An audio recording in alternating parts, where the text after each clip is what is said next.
신용카드, 여권, 그리고 수천 달러의 현금을 두고 간 사람들. 그런데 아무도 손대지 않는다니. 아시아를 그저 시끄럽고 혼잡한 곳이라 단정했던 그녀가 한국에서 마주한 것은 단순한 서비스가 아니었습니다. 그녀의 SNS 고백은 유럽 전역에서 19만 좋아요를 받았고 외국인들은 하나같이 물었습니다. 왜 한국인들은 이렇게 다른가요? 무슨 사연일까요? 딱 1초만 구독과 좋아요로 사연 시작합니다. 바르샤바 국제공항의 혼잡한 출국장. 막 비행기에 오르려던 마르타 자볼스카는 소지품을 마지막으로 확인하며 깊은 숨을 내쉬었습니다. 9회 동안 대형 병원에서 쉼없이 일해온 간호사로서 이번 휴가는 그녀에게 꼭 필요한 휴식이었죠. 목적지는 일본. 그러나 바르샤바에서 일본으로 가는 직항편은 없었고 마르타는 한국 인천공항에서 잠시 환승하기로 했습니다. 마르타, 이번엔 정말 힐링해야 해. 병원 생각은 잠시 접어두고. 친구가 건넨 말에 마르타는 미소로 답했지만 마음속으론 의문이 들었습니다. 과연 구급함과 의료 장비가 없는 곳에서도 편안함을 느낄 수 있을까?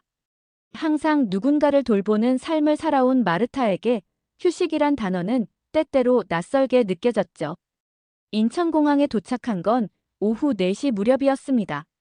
환승장을 찾아 걷던 마르타의 눈에 공항의 질서정연함이 들어왔습니다. 바르샤바의 혼잡함과는 사뭇 다른 풍경이었죠. 화려한 면세점과 깔끔한 시설에 감탄하며 걷던 그때 갑작스러운 소란이 들려왔습니다. 도와주세요. 누가 좀 도와주세요. 불과 몇 미터 앞에서 한 노인이 바닥에 쓰러져 있었고 주변 사람들이 당황한 표정으로 서 있었습니다. 마르타의 몸은 생각보다 빨랐습니다. 가방을 내려놓는 즉시 그녀는 노인에게 달려갔죠. 저는 간호사입니다. 비켜주세요. 마르타의 목소리는 단호했습니다. 노인의 맥박을 확인하고 의식 상태를 체크했습니다. 호흡은 약간 불규칙했지만 맥박은 안정적이었죠. 저혈당 쇼크로 보였습니다. 마르타가 노인의 상태를 살피는 동안 누군가 공항 의료진을 불렀고 곧 응급 구조팀이 도착했습니다. 혈당이 낮아 보입니다. 제가 확인해 보니 약 60 정도로 나왔습니다. 마르타가 영어로 설명했습니다. 한국인 구조대원이 고개를 끄덕였고 빠르게 포도당을 투여했습니다. 바로 그때 마르타와 눈이 마주친 구조대원, 그 사람이 바로 이정현이었죠. 노인이 의식을 되찾은 후 주변에 모였던 사람들은 마르타에게 감사의 박수를 보냈습니다. 폴란드에서라면 누군가를 도왔을 때 이런 반응을 기대하긴 어려웠을 텐데. 문화적 차이에 당황한 마르타는 어색하게 손을 흔들었죠. 당신이 없었다면 큰일 날 뻔했어요.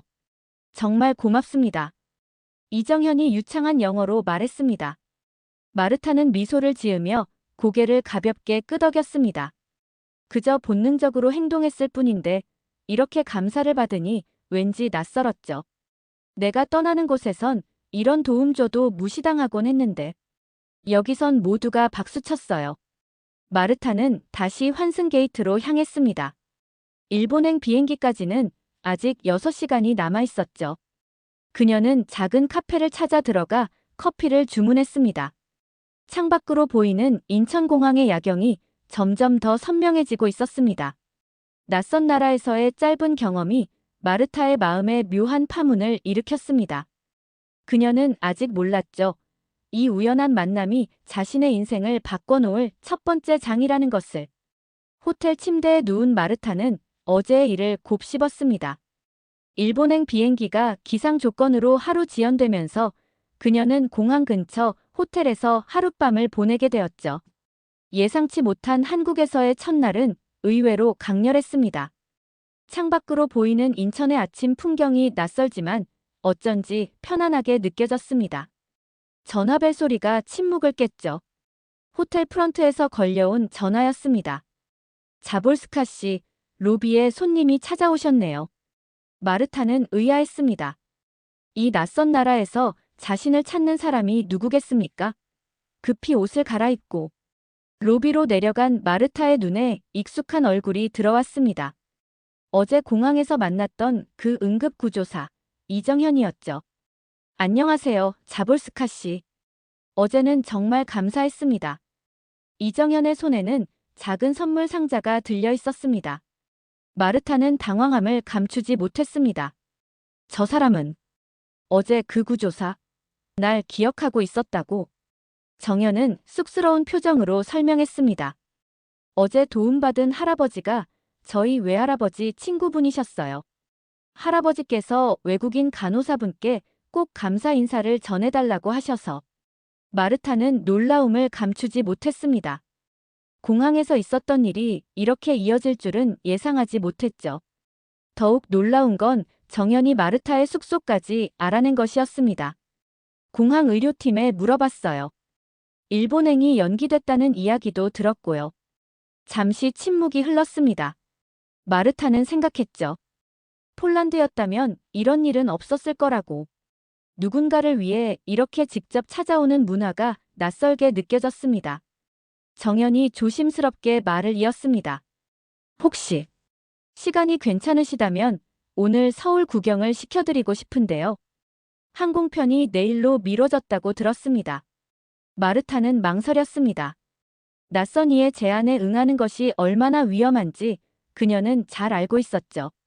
하지만 이정현의 진심 어린 눈빛에 마르타의 경계심이 조금씩 무너졌습니다. 제 어머니도 간호사셨어요. 정현이 갑자기 말했습니다. 이미 돌아가셨지만 어머니의 손길이 얼마나 소중했는지 저는 압니다. 그래서 더 감사드리고 싶었어요. 마르타의 눈이 커졌습니다. 간호사 어머니를 둔 아들이라. 왠지 모를 유대감이 느껴졌죠. 결국 마르타는 고개를 끄덕였습니다. 시간이 많진 않지만 간단히 구경하는 정도라면 괜찮겠네요. 호텔 로비를 나서는 순간 따스한 햇살이 마르타의 얼굴을 비췄습니다.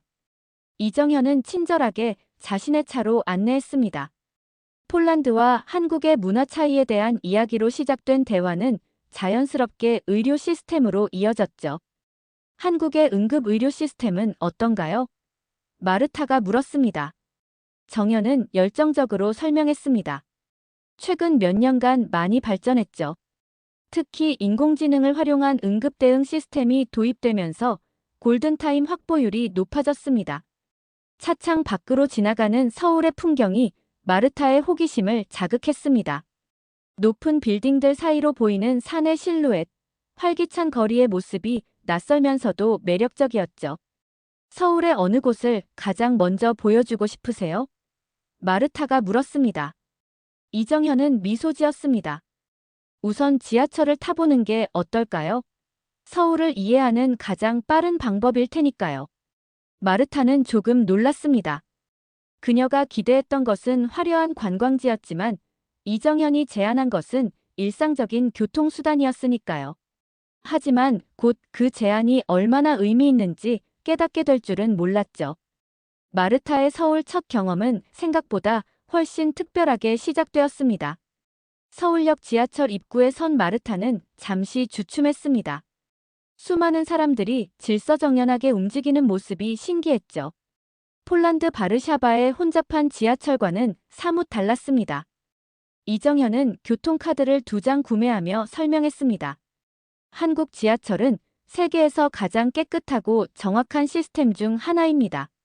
지금 탈 1호선은 서울의 중심을 관통하는 노선이죠. 에스컬레이터를 타고 내려가면서 마르타는 벽면의 안내 표지판들을 유심히 살폈습니다. 모든 정보가 한글과 영어, 중국어, 일본어로 표기되어 있었죠. 배려가 느껴지는 부분이었습니다. 외국인도 쉽게 이용할 수 있게 되어 있네요. 이정현은 고개를 끄덕였습니다. 서울은 국제도시니까요. 처음 오신 분들도 길 잃을 걱정이 없게 설계되어 있어요. 개찰구를 지나 플랫폼에 도착한 마르타는 또 한 번 놀랐습니다. 승강장 가장자리에 설치된 스크린도어, 정확하게 멈추는 열차, 질서 있게 줄을 서서 기다리는 승객들. 모든 것이 마치 정밀한 시계처럼 움직이고 있었죠. 지하철 안으로 들어서자 마르타의 시선을 사로잡은 것은 노약자석이었습니다. 그리고 그 자리에 젊은이들이 앉아있지 않다는 점도 인상적이었죠. 오히려 자연스럽게 비워두고 있었습니다. 저기 노약자석은? 마르타가 물었습니다. 필요한 분들을 위해 비워두는 문화가 있어요. 강제가 아닌데도 대부분 지키죠. 이정현의 설명에 마르타는 감탄했습니다. 열차가 종로 3가역에 도착했을 때 갑자기 나이 지긋한 할머니 한 분이 타셨습니다. 순간적으로 마르타 앞에 앉아있던 중학생으로 보이는 학생들이 자리에서 일어나 할머니께 자리를 양보했죠. 그 자연스러운 행동에 마르타의 눈시울이 뜨거워졌습니다. 지하철에서 마주친 학생들이 자리 양보해준 걸 보고 눈물이 났어요. 이정현은 마르타의 감정에 공감하듯 말했습니다. 작은 존중이 모여 사회를 만드는 거죠. 완벽하진 않지만 서로를 배려하려는 마음이 있습니다.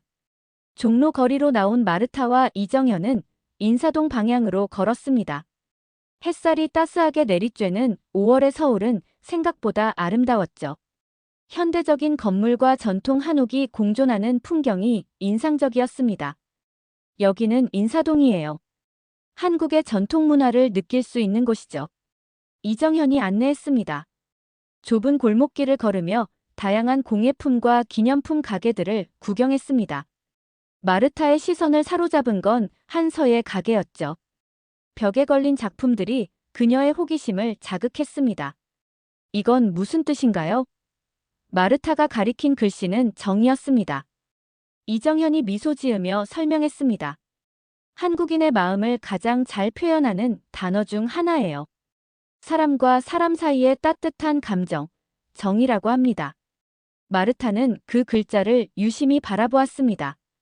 단순한 선 몇 개로 이루어졌지만 그 안에 담긴 의미는 깊게 느껴졌죠. 우리도 잠시 앉아서 쉴까요? 저기 카페가 보이네요. 이정현이 제안했습니다.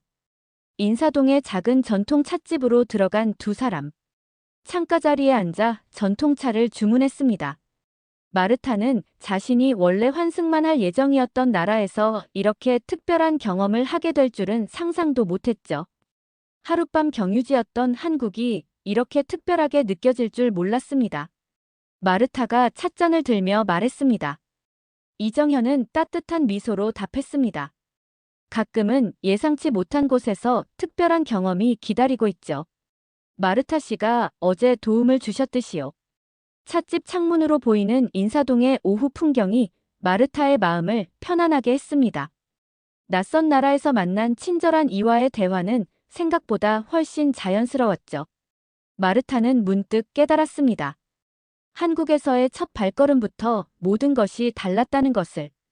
인사동의 찻집을 나온 마르타와 이정현은 근처의 현대적인 카페로 자리를 옮겼습니다.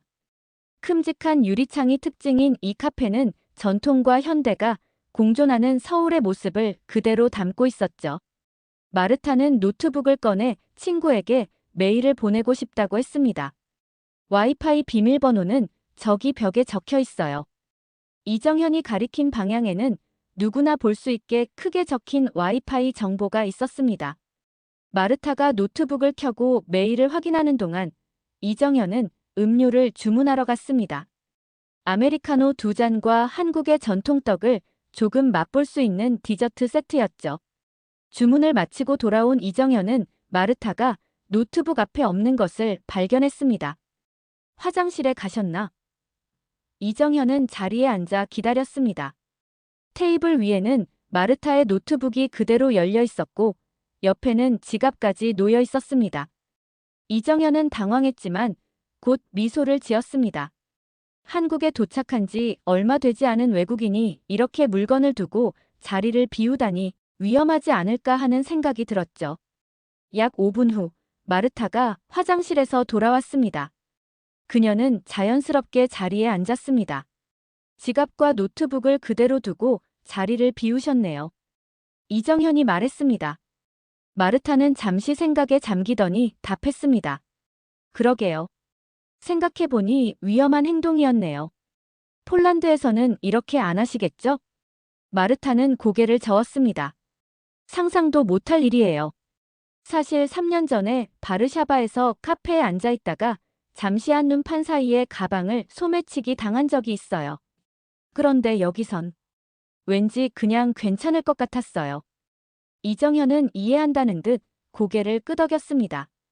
한국도 완벽하진 않지만 공공장소에서의 도난 사건은 상대적으로 적은 편입니다. 사람들이 타인의 물건에 함부로 손대지 않는 문화가 있어요. 바로 그때 주문한 음료와 디저트가 도착했습니다. 정갈하게 차려진 떡 세트를 보며 마르타의 눈이 반짝였죠. 이것도 전통 음식인가요? 네, 한국의 떡이라고 합니다. 찹쌀이나 맵쌀로 만든 우리 고유의 음식이죠. 맛보세요. 마르타는 조심스럽게 하얀색 떡을 한 조각 집어 먹었습니다. 쫄깃한 식감과 은은한 단맛이 입안에 퍼졌죠. 신기해요. 식감이 폴란드 음식과는 완전히 다르네요. 대화는 자연스럽게 두 나라의 문화 차이로 이어졌습니다.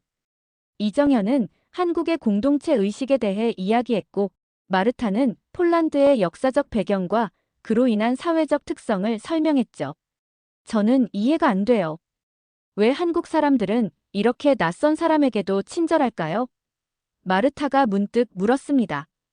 이정현은 잠시 생각하더니 답했습니다. 아까 본 정이라는 단어가 그 답일 수도 있어요. 서로 돕고 살아야 한다는 의식이 강한 편이죠. 우리는 오랜 시간 외부의 침략을 받으며 단결해야 살아남을 수 있었으니까요. 마르타는 고개를 끄덕였습니다. 이 나라엔 감시 없이도 서로를 지켜주는 시스템이 있네요. 이정현이 미소 지으며 덧붙였습니다. 그게 바로 한국의 정의예요. 법이나 규칙보다 더 강한 힘을 가진 정서적 유대감이죠. 창밖으로 서울의 오후 풍경이 보였습니다. 바쁘게 오가는 사람들, 질서 있게 움직이는 차량들. 이곳은 분명 마르타에게 낯선 곳이었지만 어쩐지 따뜻하게 느껴졌죠. 다음은 어디로 가볼까요? 마르타가 물었습니다. 이정현은 시계를 확인했습니다. 슬슬 저녁 시간이 다가오는데 한국의 진짜 맛을 보여드리고 싶습니다. 포장마차에 가보는 건 어떨까요? 포장. 마차. 마르타는 생소한 단어를 따라 말했습니다. 길거리 음식을 파는 작은 가게예요. 한국 서민들의 소울푸드를 맛볼 수 있는 곳이죠.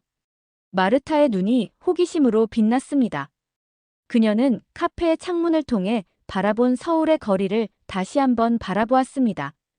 이 도시는 마르타에게 계속해서 새로운 모습을 보여주고 있었죠. 폴란드에서의 일상과는 전혀 다른 경험들이 그녀를 기다리고 있었습니다. 종로의 작은 골목길로 접어든 마르타와 이정현. 저녁이 되자 거리는 더욱 활기를 띠었습니다. 퇴근길 직장인들, 약속을 위해 서두르는 젊은이들로 가득했죠. 네온사인이 빛나기 시작하는 거리에서 마르타는 특별한 향기를 맡았습니다. 이 냄새는? 마르타가 물었습니다. 이정현은 미소를 지으며 가리켰습니다. 바로 저기 있는 포장마차에서 나는 냄새죠. 떡볶이, 오뎅, 순대. 한국의 대표적인 길거리 음식들입니다. 작은 천막 아래 놓인 좌판과 간이 의자들. 그 앞에 둘러앉은 사람들이 정겹게 이야기를 나누며 음식을 즐기고 있었죠. 마르타는 조금 망설였습니다. 이런 형태의 음식점은 폴란드에서 보기 드물었기 때문입니다. 위생은 괜찮을까요? 마르타가 조심스럽게 물었습니다. 이정현은 이해한다는 듯 고개를 끄덕였습니다. 걱정 마세요. 한국은 길거리 음식이라도 위생 관리가 철저한 편입니다. 저도 의료인으로서 먹는 음식이니까요. 용기를 낸 마르타는 이정현을 따라 포장마차로 들어갔습니다. 빨간 떡볶이, 노란 계란이 올려진 순대, 그리고 꼬치에 꽂힌 오뎅이 김이 모락모락 피어오르며 손님을 기다리고 있었죠. 뭐부터 드시고 싶으세요? 이정현이 물었습니다. 마르타는 모든 음식이 낯설게 느껴졌지만 특히 붉은색 떡볶이가 시선을 사로잡았습니다. 저것은 매운가요? 네, 꽤 매운 편이에요. 하지만 그만큼 맛있습니다. 도전해 볼래요? 마르타는 잠시 망설이다가 미소 지었습니다. 내 어머니는 늘 도전하라고 했어요. 새로운 경험이 인생을 풍요롭게 만든다고요. 이정현은 떡볶이와 순대, 오뎅을 주문했습니다. 가게 아주머니는 능숙한 손놀림으로 음식을 담아 두 사람 앞에 내려놓았죠. 외국인이세요? 어디서 오셨어요? 아주머니가 마르타를 흥미롭게 바라보며 물었습니다. 이정현이 통역해주자 마르타는 폴란드에서 왔다고 답했습니다. 자신이 간호사라는 사실도 덧붙였죠. 아이고, 멀리서 오셨네. 우리나라 음식 맛있게 드세요. 아주머니의 친절한 목소리에 마르타는 따뜻함을 느꼈습니다. 첫 번째 도전은 떡볶이였습니다.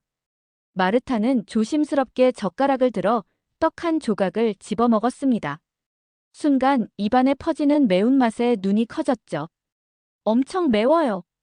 마르타가 말했지만 곧이어 미소를 지었습니다. 하지만 맛있네요. 이상하게 자꾸 먹게 되는 맛이에요. 이정현은 웃으며 물을 건넸습니다. 한국인들은 매운 음식을 통해 스트레스를 푼다는 말도 있어요. 매운 음식을 먹으면 엔도르핀이 분비된다고 하죠. 대화를 듣고 있던 포장마차 아주머니가 갑자기 소주 한 병과 작은 잔을 내려놓았습니다. 서비스예요. 딸 같아서 주는 거야. 떡볶이엔 소주가 제일이지. 마르타는 놀랐지만 감사하게 받았습니다. 이정현이 작은 소주잔에 술을 따르며 설명했죠. 한국의 대표적인 술입니다. 도수가 생각보다 높으니 조심하세요. 그리고 우리는 서로의 잔에 술을 따라주는 문화가 있어요. 마르타는 이정현이 따라준 소주를 조심스럽게 맛보았습니다. 익숙하지 않은 맛이었지만 매운 떡볶이와 묘하게 어울리는 조합이었죠. 한국인들은 정말 음식을 통해 서로 마음을 나누는 것 같아요. 마르타가 말했습니다. 이정현은 고개를 끄덕였습니다. 맞아요. 한국에서 밥 한 번 먹자는 말은 단순한 식사 초대가 아니라 관계를 맺고 싶다는 의미가 담겨 있습니다. 포장마차의 열기, 오가는 사람들의 활기, 그리고 음식을 통해 나누는 대화. 마르타는 이 모든 것이 새롭고 특별하게 느껴졌습니다. 이어서 그들은 순대와 오뎅도 맛보았죠. 처음엔 낯설었지만 하나씩 도전해보니 생각보다 맛있었습니다. 식사를 마치고 나올 때 포장마차 아주머니는 마르타의 손을 잡고 따뜻하게 웃어주었습니다. 말은 통하지 않아도 그 마음이 전해졌죠. 다음에 또 오세요, 딸내미. 마르타는 고개를 숙여 인사했습니다. 폴란드에서는 상상할 수 없는 따뜻한 정이 느껴지는 순간이었습니다. 인사동을 지나 북촌 한옥마을로 향하는 길, 마르타는 문득 이정현에게 물었습니다. 한국 사람들은 항상 이렇게 낯선 사람에게도 따뜻한가요? 이정현은 잠시 생각하더니 답했습니다. 완벽하진 않지만 손님을 소중히 여기는 마음만큼은 우리 문화의 중심이라고 생각해요. 특히 멀리서 온 손님이라면 더욱 그렇죠. 서울의 밤이 깊어가는 시간, 마르타와 이정현은 북촌 한옥마을을 빠져나와 편의점 앞 작은 테이블에 앉았습니다. 늦은 시간임에도 불구하고 주변은 여전히 활기찼죠. 사람들이 오가고 간간히 택시가 지나갔습니다. 편의점의 밝은 조명이 두 사람을 비추었습니다. 한국에는 이렇게 늦게까지 문 여는 가게가 많네요. 마르타가 말했습니다. 이정현은 고개를 끄덕였습니다. 서울은 잠들지 않는 도시라고 하죠. 24시간 열려있는 편의점은 한국 생활의 중심이라고 할 수 있어요. 마르타는 유리창 너머로 보이는 편의점 내부를 살폈습니다. 다양한 상품들이 정갈하게 진열되어 있었고 도시락, 삼각김밥 같은 간편식도 눈에 띄었죠. 잠깐 들어가서 구경해 볼까요? 마르타가 제안했습니다. 편의점 안으로 들어간 마르타는 놀라움을 감추지 못했습니다. 음식, 생활용품, 심지어 간단한 의약품까지. 작은 공간에 다양한 상품이 가득했죠.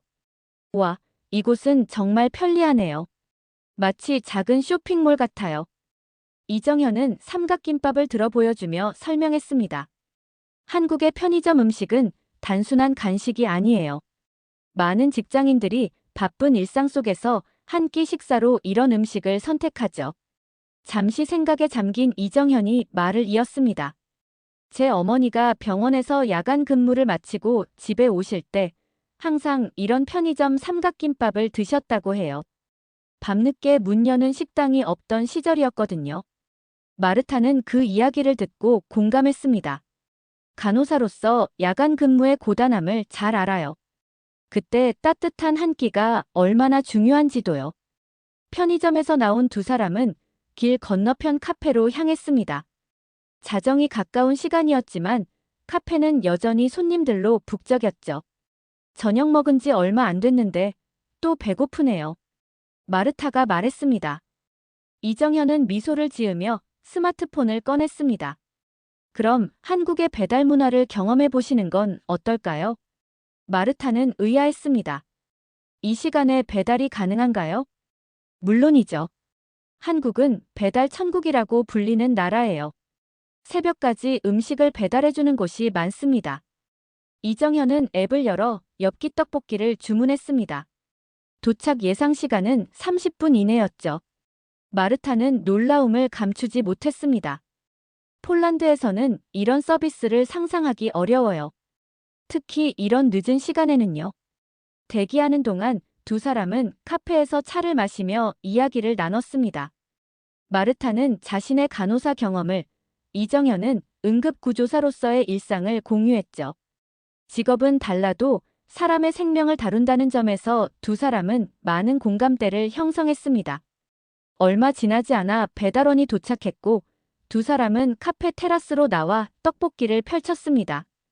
먹음직스러운 매운 떡볶이가 그들을 기다리고 있었죠. 이런 편리함이 정말 대단해요. 마르타가 감탄했습니다. 이정현은 깊은 생각에 잠긴 듯 했습니다. 한국의 빠른 배달 시스템은 사실 우리 사회의 바쁜 삶의 방식을 반영하기도 해요. 모두가 시간에 쫓기며 살죠. 그래도 서로를 배려하는 마음은 잃지 않은 것 같아요. 마르타가 말했습니다. 이정현은 고개를 끄덕였습니다. 맞아요. 식당이 문을 닫아도 따뜻한 밥이 배달되고, 이건 단순한 편의가 아니에요. 서로의 필요를 채워주는 시스템이죠. 늦은 밤, 서울의 거리에 앉아 떡볶이를 나누어 먹는 두 사람. 마르타는 문득 이 순간이 특별하게 느껴졌습니다. 낯선 나라에서 불과 하루 전에 만난 사람과 이렇게 편안하게 시간을 보내고 있다는 사실이 신기했죠. 한국은 시스템과 감성이 동시에 존재하는 나라인 것 같아요. 마르타가 생각을 정리하듯 말했습니다. 이정현은 흥미롭다는 표정으로 물었습니다. 어떤 의미에서요? 모든 것이 효율적으로 작동하는 시스템이 있으면서도 그 안에는 사람을 향한 따뜻한 마음이 있어요. 이 두 가지가 균형을 이루고 있다는 점이 인상적입니다. 밤하늘에 별이 빛나는 것을 보며 마르타는 내일이면 떠나야 한다는 사실을 떠올렸습니다. 갑자기 아쉬움이 밀려왔죠. 내일 정말 가야 하나요? 마르타가 농담처럼 던졌지만 그 안에는 진심이 묻어 있었습니다. 이정현은 웃으며 답했습니다. 언제든 다시 한국을 방문하실 수 있잖아요. 그때는 더 많은 것을 보여드릴게요. 도시의 불빛 아래 두 사람은 내일의 일정에 대해 이야기했습니다. 이정현은 마르타가 일본으로 떠나기 전에 서울의 또 다른 모습을 보여주고 싶다고 했죠. 아침 일찍 만나서 강남과 한강을 구경하기로 했습니다. 아침 햇살이 서울의 빌딩 숲을 비추는 시간, 마르타와 이정현은 강남역 근처에서 만났습니다. 마르타의 비행기는 저녁 7시. 떠나기 전 서울의 또 다른 모습을 경험할 시간이 충분했죠. 여기가 바로 강남이에요. 서울의 금융, 비즈니스 중심지죠. 이정현이 설명했습니다. 마르타는 높이 솟은 빌딩들과 세련된 거리를 바라보았습니다. 전날 보았던 전통적인 인사동, 북촌과는 전혀 다른 분위기였죠. 마치 두 개의 다른 도시를 보는 것 같아요. 어제의 서울과 오늘의 서울이 너무 달라요. 이정현은 고개를 끄덕였습니다. 한국은 전통과 현대가 공존하는 나라예요. 수천 년의 역사를 가진 나라이면서도 현대적 발전은 불과 몇십 년 만에 이루어졌습니다. 지하철을 타고 두 사람은 삼성동 코엑스로 향했습니다. 대형 쇼핑몰과 지하 도서관, 수족관까지 갖춘 복합 문화 공간이었죠.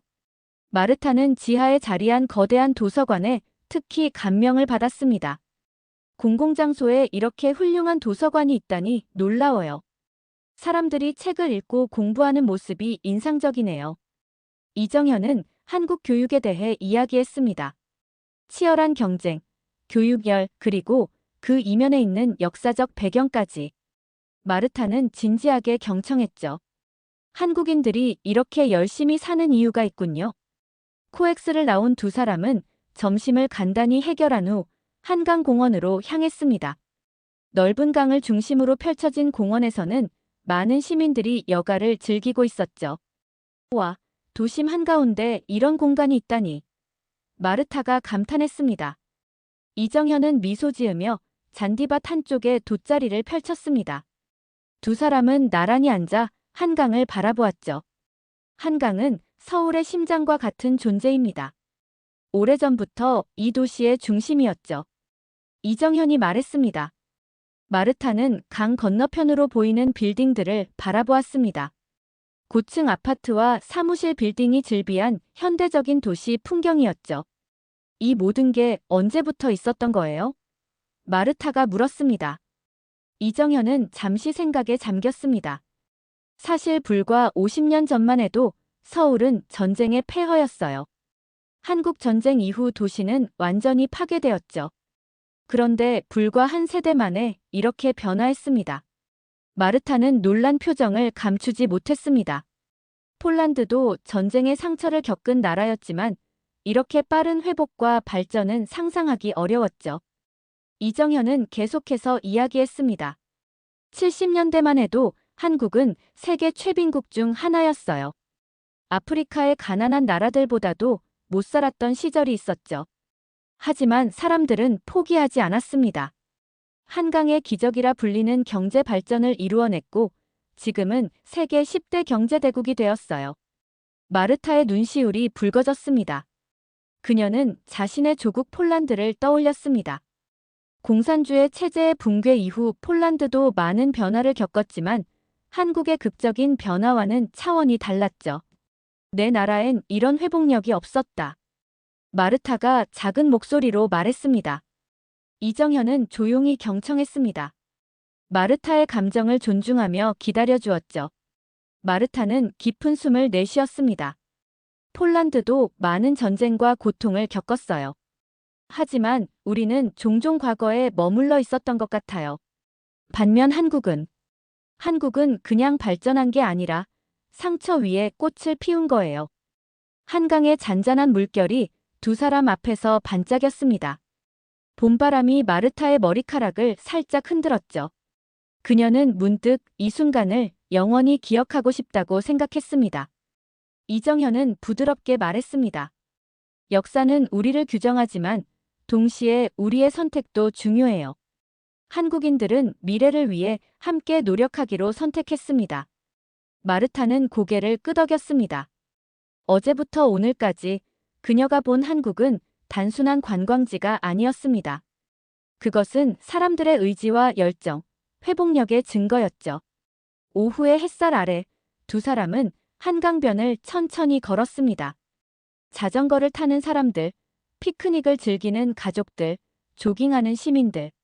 일상적인 풍경이었지만 마르타에게는 모든 것이 특별하게 다가왔습니다. 오늘 저녁에 떠나야 한다니 너무 아쉬워요. 마르타가 솔직하게 말했습니다. 이정현은 미소를 지었습니다. 언제든 다시 오실 수 있잖아요. 한국은 항상 여기 있을 테니까요. 그때 마르타의 전화가 울렸습니다. 폴란드에서 온 친구였죠. 일본에 언제 도착하냐는 질문에 마르타는 잠시 망설였습니다. 그녀의 마음속에는 이미 새로운 생각이 자라나고 있었습니다. 인천공항으로 향하는 택시 안, 마르타는 창밖으로 지나가는 서울의 풍경을 눈에 담았습니다. 불과 이틀 전, 그녀에게 한국은 그저 일본으로 가는 환승지에 불과했죠. 하지만 지금 그녀의 마음은 복잡했습니다. 무언가 커다란 변화가 그녀 안에서 일어나고 있었죠. 생각이 많으신가 봐요. 이정현이 마르타의 표정을 살피며 말했습니다. 마르타는 미소를 지었습니다. 네, 많은 생각이 들어요. 이틀이란 시간이 이렇게 큰 영향을 줄 수 있다니 놀랍네요. 택시는 고속도로를 달렸습니다. 창밖으로 지나가는 풍경이 점점 도심에서 벗어나고 있었죠. 차 안에는 잠시 침묵이 흘렀습니다. 이정현은 말없이 운전석 뒤에 놓인 작은 선물 상자를 꺼내 마르타에게 건넸습니다. 작은 선물입니다. 한국을 기억하는데 도움이 되길 바라요. 마르타는 상자를 열었습니다. 그 안에는 작은 한글 목걸이가 있었죠. 정이라는 글자가 새겨진 은색 펜던트였습니다. 이건 마르타의 목소리가 약간 떨렸습니다. 어제 카페에서 보셨던 그 글자예요. 한국의 마음을 담고 있는 단어죠. 마르타는 목걸이를 조심스럽게 만졌습니다. 단순한 선물이었지만 그 안에 담긴 의미가 그녀의 마음을 흔들었죠. 고맙다는 말보다 더 많은 것을 전하고 싶었지만 그녀는 그저 고개를 끄덕일 뿐이었습니다. 인천공항에 도착했을 때 마르타는 문득 가방을 확인했습니다. 그리고 갑자기 창백해졌죠. 여권이 없어요. 두 사람은 서둘러 택시를 붙잡았지만 이미 떠난 뒤였습니다. 마르타는 패닉에 빠졌습니다. 외국에서 여권을 분실한다는 것은 최악의 상황이었죠. 진정하세요. 한국에는 분실물 센터가 잘 되어 있어요. 택시 회사에 연락해보죠. 이정현은 침착하게 택시 회사에 전화를 걸었습니다. 다행히 기사님이 여권을 발견했고 지금 공항으로 돌아오는 중이라고 했죠. 그때까지 비행기 탑승 시간은 1시간 남짓. 마르타는 초조함에 입술을 깨물었습니다. 만약 여권이 제 시간에 도착하지 않으면 어떡하죠? 마르타가 물었습니다. 이정현은 마르타의 어깨를 가볍게 두드렸습니다. 걱정 마세요. 최악의 경우라도 폴란드 대사관에 연락해서 임시 여행 증명서를 발급받을 수 있어요. 제가 도와드릴게요. 공항 로비에서 기다리는 30분은 마르타에게 영원처럼 느껴졌습니다. 하지만 그 시간 동안 그녀는 이상한 평온함을 느꼈죠. 어쩌면 이 사고는 우연이 아닐지도 모른다는 생각이 들었습니다. 마침내 택시 기사님이 여권을 들고 나타났습니다. 그는 사과의 뜻으로 고개를 깊이 숙였습니다. 마르타는 감사의 마음을 전하며 여권을 받았죠. 다행이네요. 이정현이 안도의 한숨을 내쉬었습니다. 마르타는 여권을 바라보았습니다. 비행기 탑승까지는 아직 시간이 남아 있었습니다. 그러나 그녀의 마음은 이미 결정을 내린 듯했죠. 이정현 씨. 마르타가 천천히 입을 열었습니다. 저 생각했어요. 제가 정말 지금 일본에 가야 할까요? 이정현은 놀란 표정을 감추지 못했습니다. 무슨 뜻이세요? 마르타는 깊은 숨을 내쉬었습니다. 제 여권보다 더 중요한 걸 찾았어요. 제가 누구인지, 어떤 세상을 원했는지요. 그녀는 주머니에서 전화기를 꺼냈습니다. 일본에서 기다리고 있는 친구에게 미안하다는 메시지를 보냈죠. 결정은 내려졌습니다. 저는 조금 더 한국에 머물고 싶어요. 이곳에서 무언가를 더 배울 수 있을 것 같아요. 이정현의 얼굴에 미소가 번졌습니다. 그는 묻지 않았지만 마르타의 결정이 그를 기쁘게 했다는 것을 알 수 있었죠. 서울에는 아직 보여드릴 곳이 많이 남아 있어요. 마르타는 미소 지었습니다. 그녀는 다시 공항을 나서며 문득 깨달았습니다. 인생은 때로 예상치 못한 방향으로 흘러가지만 그것이 반드시 나쁜 것은 아니라는 사실을요. 일주일 후 마르타는 바르샤바 병원에 휴직 신청서를 냈습니다. 그리고 서울의 한 대학병원에서 외국인 의료진 교류 프로그램에 지원했죠. 그녀의 경험과 열정은 높은 평가를 받았고 곧 3개월간의 프로그램에 참여하게 되었습니다. 인천공항의 도착장, 마르타는 다시 한국 땅을 밟았습니다. 이번에는 환승객이 아닌 이곳에서 새로운 시작을 하는 사람으로요. 그녀를 맞이하는 이정현의 미소 속에서 마르타는 확신했습니다. 꼭 다시 올게요. 아니, 그땐 경유가 아니라 목적지로요. 폴란드 바르샤바에서 온 간호사 마르타 자볼스카의 이야기는 인천공항의 우연한 만남에서 시작되었습니다. 그리고 이제 그녀의 인생은 전혀 다른 방향으로 흘러가고 있었죠. 때로는 길을 잃는 것이 새로운 길을 발견하는 시작점이 되기도 합니다. 여러분도 한국에서 이렇게 예상치 못한 순간에 새로운 길을 발견한 적이 있으신가요? 어쩌면 그 순간이 여러분의 인생을 바꾸는 시작점이었을지도 모릅니다. 마르타의 이야기는 지금도 계속되고 있습니다. 낯선 나라에서의 도전과 성장, 그리고 정이라는 단어가 담긴 목걸이처럼 마음과 마음이 연결되는 순간들로 가득한 이야기로요. 어쩌면 다음 휴가 때는 더 긴 시간을 내서 한국을 다시 방문할 수도 있을 것 같습니다. 이번엔 서울뿐만 아니라 부산, 제주도도 가보고 싶어요. 비행기는 점점 더 높이, 더 멀리 날아갔습니다. 하지만 저는 알았어요.